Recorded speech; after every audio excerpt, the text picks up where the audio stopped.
Good morning, students. Hope you all are fine. In the last video, I started with chapter 2, Federalism, wherein I explained you what is federalism.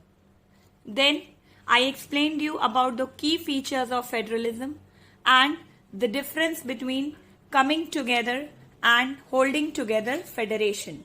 Then I explained you what makes India a federal country, under which we studied the distribution of powers between state list, union list, concurrent list and residuary list.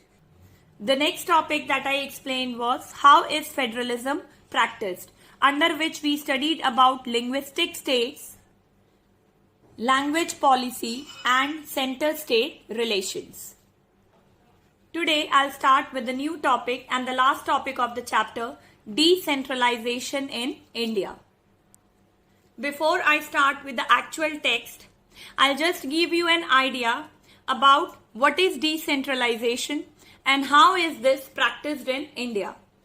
Decentralization, if you see, the word centralization means that the power is concentrated here, that is in the central level, that is union government. So if the power is only in the hand of central government, okay, or say the two levels, that would be called as centralization. And the opposite of centralization is decentralization. That is, the distribution of power takes place. Now, decentralization in India takes place in this manner.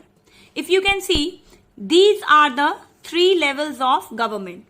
So at the union or the national level, union and central government. At the state level, state government.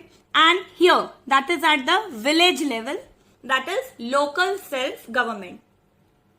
Mahatma Gandhi said that a country can only be developed if it believes in bottom-up approach. That is, first the village should be developed and then it should go upwards. And not vice versa, that start development here and then it would come downwards. So under this thought, local self-government was created. So local self-government is again into two. In the village or the rural areas, it is panchayat. And panchayat is not a new term. You would have heard about it if you read stories. अगर आपने पंचतंत्र ऐसी book पढ़ी है या movies में देखा होगा आपने कि गांव में जो पेटी इश्यूज होते हैं, छोटे मोटे इश्यूज होते हैं, वो अ ग्रुप ऑफ 5 पीपल उसको सॉल्व करते हैं. And that group of 5 people, they are called as panch and the head of that panch is called as sarpanch. And it is equivalent to the judiciary giving verdict. या उनकी कोई legal backing नहीं होती है, but because they are the senior most members, तो उनकी बातों की बहुत इंपॉर्टेंस होती है और गांव के लोग उनकी बातों को मानते भी. And at the town level it is called as municipalities.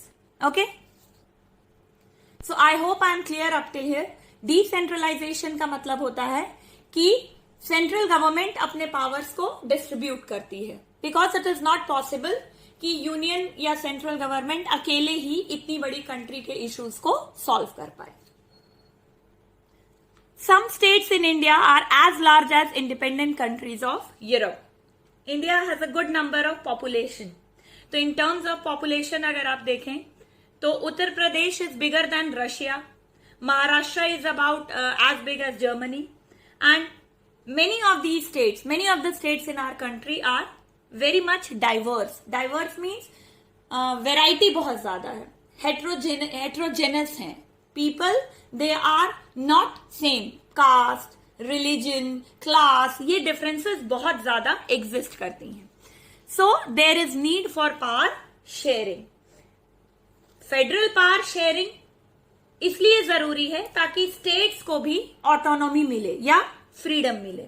तो decentralization was thought of because of this reason, because of huge diversity and huge population in our country. Third level of government was created with this thought, that is local self government was created with this thought that we need to distribute power. Now, what it helps in? It helps in strengthening participative democracy. Now, students, democracy means a form of government which is elected. But now this thing is not given in your book, but I'll just make you clear. There are two forms of democracy as well, representative and participative. Representative means we elect our representative and the representative represents us. That is, the representative sits in legislature and makes laws for us. Now, gradually we are moving towards participative democracy. See, humanly it is not possible कि हम लोग सारे decision making में participate करें. तो participative democracy अब कैसे practice होती है? You would have seen in recent times that government जब भी कोई स्कीम बनाती है तो हमसे सजेशन मांगती है, चाहे वो वेबसाइट के थ्रू मांगे, चाहे वो वर्बली आके पूछे कि अगर आपके कोई सजेशंस हैं आप हमें ट्वीट कर सकते हैं. Now what is this? They want us to participate in decision making. Yes, it is true कि वो हमारे सजेशन से बाउंड नहीं है, कोई जरूरी नहीं है कि जो हमने सजेशन दिया है वो उनको इम्प्लीमेंट करना ही है, but at least they are making us a part of decision making.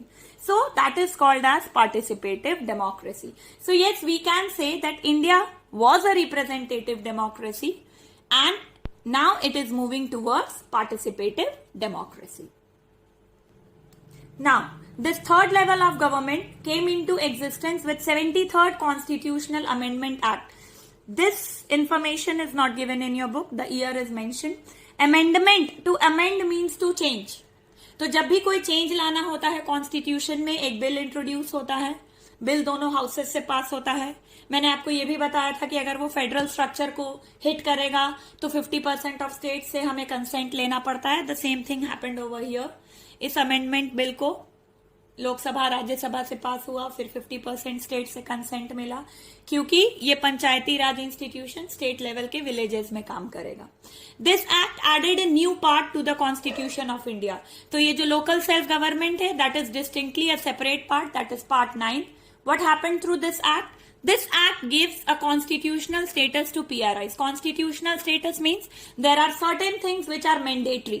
अगर वो नहीं follow होते हैं, that would be called as violation of constitution and the individual can directly approach Supreme Court. The act provides for a 3-tier system of PRIs. It is tier and not tier. There are many students who pronounce it as tier, so kindly see into this. Now see, तो ये ऐसे triangular structure है.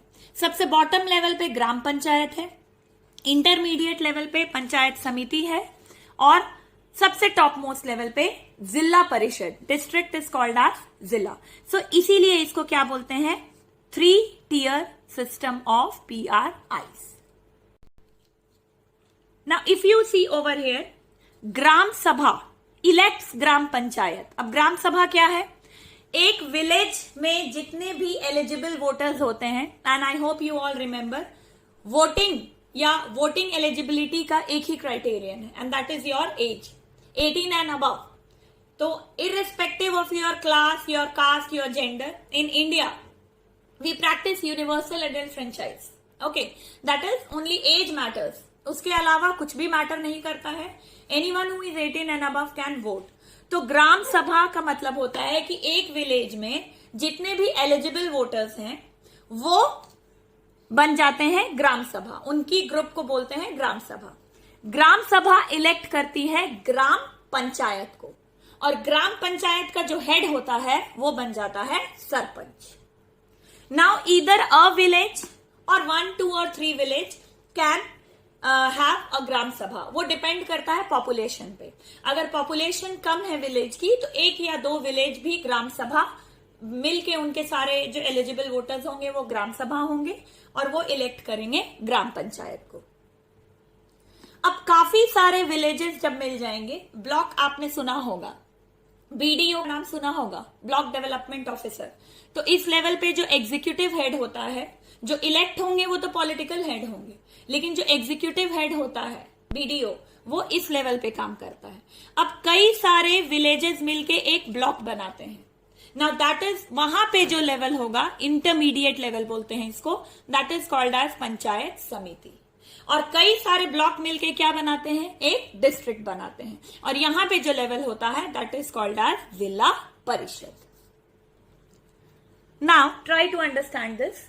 ये जो ग्राम पंचायत है it works under the supervision of gram सभा।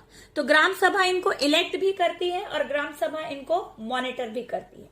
So what did I से कि जितने भी वोटर्स हैं विलेज पे वो क्या बन जाते हैं, ग्राम सभा। और दिस बॉडी मीट्स ट्वाइस और thrice in a year to approve the annual budget of the gram panchayat. ये अपना बजट यहां सेंड करते हैं, पंचायत समिति उसको रिव्यू करती है, पंचायत समिति उसको यहां सेंड करता है टॉप मोस्ट लेवल पे, and from here it is recommended to the state government. तो ये एक स्ट्रक्चर है that is followed from bottom to top. Okay, and at all levels the members are elected through the process of election, and members of the Lok Sabha and MLAs, मतलब जो MPs और MLAs होते हैं इस एरिया के, उस district के, वो एक्स ऑफिशियो मेंबर्स बन जाते हैं। एक्स ऑफिशियो का मतलब होता है बाय द वर्च्यू ऑफ। अगर वो उस कॉन्स्टिट्यूएंसी से इलेक्टेड एमपी या एमएलए हैं तो वो इसके self automatically he in bodies के मेंबर बन जाते हैं। तो लोकल गवर्नमेंट बॉडीज ऐसे काम करती हैं विलेज लेवल पे या रूरल लेवल पे, और अर्बन एरियाज पे भी इसी तरह काम करती हैं, लेकिन टाउन में इनको म्यूनिसिपैलिटीज बोलते हैं। तो जो बिग सिटीज होती हैं they are constituted into municipal corporations, और यहां पे भी वो इलेक्टेड बॉडी ही होती है।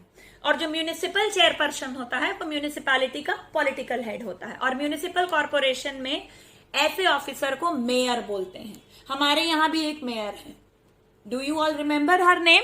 Her name is Mrs Aruna Shankar. तो हमारा क्या हो गया, हमारा अर्बन एरिया में हो गया। तो हमारे यहाँ पंचायत सिस्टम काम नहीं करता है, हमारे यहाँ म्यूनिसिपैलिटीज काम करता है। और म्यूनिसिपल का जो हेड होता है, म्यूनिसिपैलिटीज का जो हेड होता है, बिल्कुल it works in the same level. If you remember, mayor was also elected, she was not nominated और अपॉइंटेड। तो इन दैट केस जो हेड होता है वो भी इलेक्टेड होता है, and that person is called as mayor. Although in your chapter focuses more on Panchayati Raj institution and less on municipalities. So I have just given you an idea. Now I will move towards actual text. So what is decentralization? I have already explained you, but in your text, how is it defined? When power is taken away from central and state governments and given to local government, it is called as decentralization. So all the power that was concentrated in the hand of central government and state government, some of the power is given to local government, and that is called as decentralization. The basic idea behind decentralization is that there are a large number of problems and issues which are best settled at the local level. कुछ problems ऐसे होते हैं local level पे जो, and the people are also very ignorant. आप मैं पढ़े लिखे हैं, जरूरी नहीं है कि गांव के लोगों को भी इतनी नॉलेज हो, और बहुत बार नहीं ही होती है। We know what is a constitution, what are the provisions given to us, but people in the local areas or village areas, they don't know this.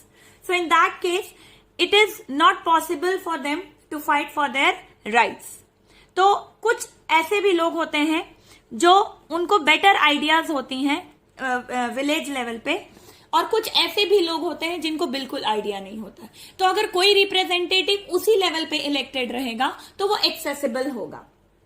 Nowadays you would be seeing in newspaper and news की PMO को tweet किया तो ये problem solve हो गया, कोई train में जा रहा था, कोई प्रॉब्लम थी तो उसने पीयूष गोयल को ट्वीट किया। ये ट्वीट और ये सारे काम, लेटर लिखना, वी पीपल कैन डू, जो पढ़े लिखे हैं। गांव के लोगों को नहीं पता कि ट्वीट करने से क्या होता है और पीएमओ में कहाँ लेटर लिखना है। तो इन दैट केस अगर कोई इलेक्टेड रिप्रेजेंटेटिव वहीं का होगा, उनके गांव में होगा या उनके विलेज लेवल पे होगा, तो वो एक्सेसिबल होगा। They can go and present their problem directly. तो at the local level it is possible for the people to directly participate in decision making. तो जो ग्राम सभा है वो ग्राम पंचायत को इलेक्ट करेगा, तो ग्राम पंचायत को वो मॉनिटर करेगा, तो of course it would have a feeling that I am participating in the process of decision making. This helps to inculcate a habit of democratic participation, what I explained you as participative democracy. A major step towards decentralization was taken in 1992. I have already explained you 73rd Amendment Act 1992 made PRI or gave PRI a constitutional status. Now, what are the features? Now it is constitutional, mandatory, that is compulsory to hold regular elections to local government bodies. जैसे लोकसभा के लिए after every 5 years election conduct होता है, बिल्कुल same manner में उसी तरह mandatory है that after a fixed tenure the election should be conducted. Seats are reserved in the elected bodies and the executive heads of these institutions for the scheduled caste, scheduled tribes and other backward classes. Seats का reservation है for socially and economic backward, socially and educationally backward classes. SEBC बोलते हैं इनको. Okay, so ये जो criterion है seat reservation की, that is also given at the local level. At least 1/3 of all positions are reserved for women. 1/3 of the total number of seats are reserved for women. Now this is a unique thing in the local level. अभी तक ये जो provision है, this is only in the local level. ये provision अभी भी Lok Sabha elections के लिए available नहीं है, although the people are demanding. Now this is for women empowerment. Village level पे women को उतनी importance नहीं दी जाती है, right? वैसे भी हमारी society patriarchal है, male dominated है, तो in that case to uplift the status of women, this provision was added. An independent institution called the State Election Commission has been created in each state to conduct panchayat and municipal elections. So you must have heard about CEC, that is Central Election Commission. तो जो central election commission है वो सारे elections conduct कराता है, be it Lok Sabha, be it legislative assembly, in fact president का election भी वही कंडक्ट कराते हैं. But only one, that is panchayat and municipal elections के लिए ये स्पेशल बॉडी क्रिएट हुई थी, स्टेट इलेक्शन कमीशन. और सेंट्रल इलेक्शन कमीशन का इसमें कोई रोल नहीं है, so keep it in mind. ये ही एक इलेक्शन है that is conducted by State Election Commission. The state governments are required to share some powers and revenue with local government's body. The nature of sharing varies from state to state. Not only the nature of sharing, the nature of level also varies from state to state. It is not mentioned in your book, but I am informing you. अब state governments को कुछ अपने powers और कुछ revenue, that is जो money, जो tax collection होता है वो कौन कलेक्ट कर सकता है, कुछ शेयरिंग उनको लोकल लेवल गवर्नमेंट के साथ भी करनी है. और जो मैंने आपको 3 लेवल्स बताए, ग्राम पंचायत, पंचायत समिति एंड जिला परिषद, the intermediate level is not mandatory. If the population is less, some of the states can skip the intermediate level, but the bottom and the topmost level cannot be skipped. And further, whatever is written, I have already explained you that. Rural local government is popularly known by the name Panchayati Raj, and in towns or in urban areas they are called as municipalities. Each village or a group of villages in some states has a Gram Panchayat. That is, it is elected by Gram Sabha. It is a council consisting of several ward members often called as Panch and a president or Sarpanch. तो जो इनका head होता है वो सरपंच कहलाता है. They are directly elected by all the adult population living in the और village. It is the decision making body for the entire village. तो ग्राम सभा ग्राम पंचायत को इलेक्ट करती है, and if you see the panchayat works under the overall supervision of the gram sabha. Gram panchayat के बाद जो second level आता है वो आप देखिए ब्लॉक या लेवल पे आता है. ब्लॉक को मंडल भी कहते हैं, और उस लेवल पे जो बॉडी होती है उसको पंचायत समिति बोलते हैं. और कई सारे ब्लॉक्स मिला के जो बॉडी बनती है that is called as zila परिषद. Most members of the Zilla Parishad are elected members of the Lok Sabha and MLAs. That is MPs and MLAs of that district. They are also its member. Zilla Parishad chairperson is the political head of the Zilla Parishad. Similarly, municipalities में भी वो ऐसे ही काम करता है. जो municipal chairperson होता है वो पॉलिटिकल हेड होता है, वो इलेक्टेड होता है. In a municipal corporation such an officer is called the mayor. That is all in this chapter. Now, I'll give you some questions. I hope the entire chapter is clear. And now, I'll give you some questions. You need to answer them. And you can revise the chapter again. I'll meet you again in the next lecture. And by that time, study sincerely. Focus on what is being said in the video. When you are back to campus, of course, we will revise the things again.